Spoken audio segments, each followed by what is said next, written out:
શિયાળો આવતા જ ભાવનગર જિલ્લામાં સીતાફળનું ધૂમ ઉત્પાદન થયું છે। અન્ય ખેતી પાકની તુલનામાં સીતાફળ ઊંચા અને પોષણક્ષમ ભાવ મળી રહ્યા છે, જેના કારણે ભાવનગર જિલ્લાના મહત્તમ ખેડૂતો સીતાફળની ખેતી તરફ આકર્ષાઈ રહ્યા છે। હવે અન્ય પાકની ખેતી છોડીને બાગાયત ખેતી તેમજ પ્રાકૃતિક ખેતી તરફ વળી રહ્યા છે। ખેડૂતોમાં સીતાફળનું ભારે આકર્ષણ જોવા મળ્યું। ખાસ કરીને સીતાફળની પ્રાકૃતિક ખેતી થકી ઓછા ખર્ચે ખેડૂતો સારી આવક મેળવી રહ્યા છે। રાજ્યના અન્ય જિલ્લાની તુલનામાં ભાવનગર જિલ્લામાં હવે બાગાયત ખેતીનું પણ પ્રમાણ વ્યાપક બની રહ્યું છે, જેમાં નાળિયેર, કેળા, જામફળ અને સીતાફળ સહિતની બાગાયત પાકની ખેતી કરવામાં આવી રહી છે, જેના કારણે ખેડૂતો લાખો રૂપિયાની કમાણી પણ કરી રહ્યા છે। ભાવનગર શહેરના ચેવાડાના કાંગળી સહિત આસપાસના અનેક ગ્રામ્ય વિસ્તાર ઉપરાંત કોબડી, ભંડારિયા તેમજ પાલીતાણા તાલુકાના મેઢા આસપાસના અનેક ગામોમાં ખેડૂતો સીતાફળ વાવેતર કરી રહ્યા છે। ગુજરાત સહિતના રાજ્યમાં મહત્તમ ભેજવાળા વાતાવરણમાં ઉત્પાદિત થતા સીતાફળના વેચાણથી બાગાયતીકારોને મહત્તમ નફો મળી રહ્યો છે અને બાગાયતકારો સીતાફળના ઉત્પાદન તરફ વળી રહ્યા છે। સીતાફળની ખેતીમાં જૈવિક દવા, ખાતરનો ઉપયોગ કરવામાં આવે છે। સુપર ગોલ્ડન જાતનું એક સીતાફળ 200 ગ્રામ, 300 ગ્રામ અને 350 ગ્રામની આસપાસનું વજન થાય છે। એક છોડમાંથી 30 મણની આસપાસ સીતાફળનો ઉતારો રહે છે। સારી ગુણવત્તાના સીતાફળ ₹100 આસપાસના ભાવે વેચાઈ રહ્યા છે। બાગાયત પાકો કરતા સૌથી મોટો બેનિફિટ જે છે કે રખડતા જે માલઢોરો છે, રોજડા છે, નીલગાય છે કે ગાયો રખડતી માલઢોરો હોય છે, એ કોઈ જાતનું નુકસાન આની અંદર થતું નથી।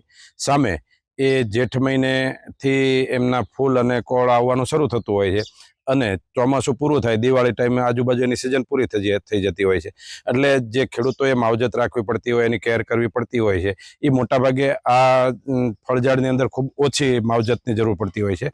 જ્યારે બીજામાં જે ફળઝાડની અંદર એમની માવજત, એની કેર ખૂબ લાંબો સમય સુધી કરવી પડતી હોય છે અને એ સૌથી મોટો એની કરતાં બેનિફિટ જે હું જોઉં છું કે આપણા વિસ્તારની અંદર ચોમાસાનો વરસાદ અનિયમિત હોય છે, જે જમીનની અંદર પાણી ઓછા હોય છે એ જમીનોવાળાએ સીતાફળની જો ખેતી કરતા હોય તો ફક્ત ચોમાસામાં જ એમાં પાણીની જરૂર પડતી હોય છે। ચોમાસું પૂરું થાય, દિવાળીનો ટાઈમ પૂરો થાય એટલે એની સિઝન પૂરી થઈ જતી હોય છે, ત્યાર પછી એને પાણી કે કોઈ જાતની માવજત પણ કરવાની રહેતી નથી અને આમ જોઈએ તો વીઘે લાખ, ₹1.25 લાખ જેવી એવરેજ આ સીતાફળના ઝાડની અંદરથી આવક મળી રહેતી હોય છે। ખર્ચો કેવો રહે? વાવ્યા પછી ઝાડ મોટા થઈ ગયા પછીનો નહીવત ખર્ચો કહી શકાય, કારણ કે બીજા ફળઝાડની અંદર જે મહેનત, મજૂરીને જે કંઈ કરવું પડતું હોય છે, દવા અને છંટકાવ ને એ બધું, એની સામે જેઠ મહિનાથી જ્યારે એના ફળ ફૂલ આવતા હોય છે ત્યારે 1-2 વાર ખાતર અને પાણીને આપવાનું હોય છે। આની સિવાયની લગભગ કોઈ માવજત કરવાની રહેતી નથી આની અંદર, એટલે આમ ઓછી ખર્ચાળ અને સારી આવક દેતું ઝાડ સીતાફળ કહી શકાય। આ સીતાફળમાં સારું મળે છે બીજા રાખ્યામાં, આને કોઈ જાતનું નુકસાન નથી, કોઈ ખાતર દવા કોઈ જોતું નથી, બરોબર, અને આને કોઈ જનાવર, રોજડા, ભૂંજ કોઈ ખાતું નથી। આ નિપતમાં સારું રહેશે આનું। અત્યારે તમે સીતાફળી વાવી? આ 100 છોડવા છે, હવા વીઘો થાય બહુ। ભાવ શું અને કેટલી સીતાફળીમાં કેટલો પાક ઉતરતો? પાક એક સીતાફળી 1.5 મણ ઉતરતું હોય છે અને 1.5 મણ સીતાફળ ઉતરે, આમાં કઈ જાતનું ઓલું નુકસાન નથી, પણ આમ ભાવમાં સારું 30 થી 50 રૂપિયા, 60 રૂપિયા, 70 રૂપિયા સુધી જાય અત્યારે કિલોનો ભાવ।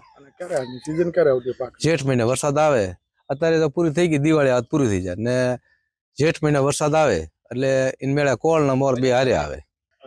આ સિઝનમાં લગભગ આશરે ₹1 લાખ ફાલ લીધો છે 100 છોડોમાંથી।